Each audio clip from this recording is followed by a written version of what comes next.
Mwanganiza. Moi, Swahili, accent. Je voudrais d'abord aussi féliciter la commission. Honorable Président, je voudrais demander à la commission si ils ont pu vérifier, quand vous regardez la dette intérieure, les montants payés, et quand vous comparez, quelles sont les entreprises payées, vous verrez que les PME congolaises ne bénéficient pas de ces paiements. Malgré qu'on paye une centaine de millions de dollars, quand vous allez dans nos provinces, il y a les gens qui ont rendu de bons services au gouvernement, mais vous verrez qu'ils ne sont pas payés pour la dette intérieure.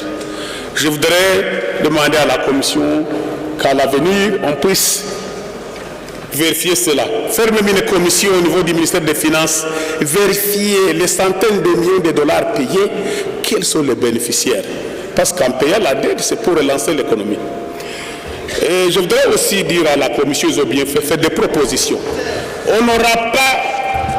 On n'arrivera pas à maximiser les recettes tant qu'on n'aura pas un guichet unique. Pourquoi pas ne pas faire comme l'autre pays du monde aujourd'hui, avoir un interlocuteur, l'autorité des revenus. Ici, nous avons l'OCC, nous avons la DGDA, nous avons DGRAD, nous avons DGI, tous ces services. Tant qu'il n'y aura pas un guichet unique, on aura difficile à réaliser des bons recettes.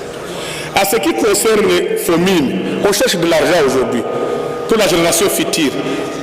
Comment ces fonds est utilisé? FOMIN, on fait entrer des millions et des millions.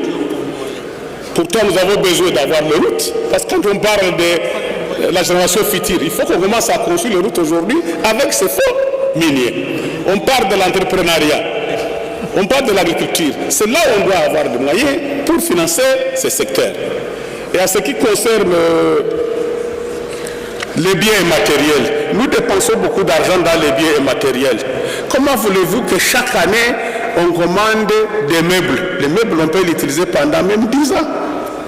Il y a, quand vous voyez, quand vous comparez, on parle de la table, par exemple, de l'Amérique, ça date de 1900, c'est ça 47.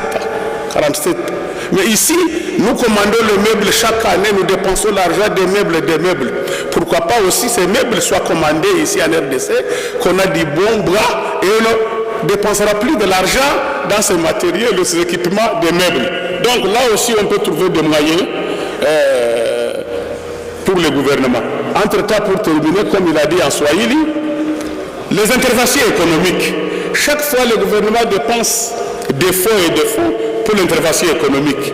Quand il regarde nos entreprises à l'intérieur, si tous les PME, vous allez au Nord Kivu, au Sud Kivu, où leur économie a été détruite, chaque fois, des années et des années, on n'a jamais bénéficié des interventions économiques. Tunasema ya kwamba inafaa commission iangalie maneno mzuri zile franga zote za intervention économique. Kila province ibeneficie, wale wachuruzi wadogo nyumba zao zinalunguzwa, gari zao wanazilunguza, pourtant wana rendre service mkubwa kwa serikali, babeneficie na wana ile franga.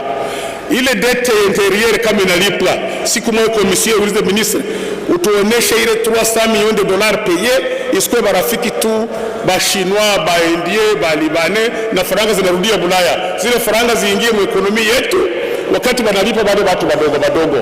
Na kwa kumaliza, tunaomba komisiyo angalie vizuri, kuko dette intérieure ya batu walipoteza franga zao kwa microfinance 60 millions de dollars. Gouvernement angalie namna gani ya kuintegre ile ba microfinance mu dette intérieure ilipo kwa mwaka huu. Asante sana.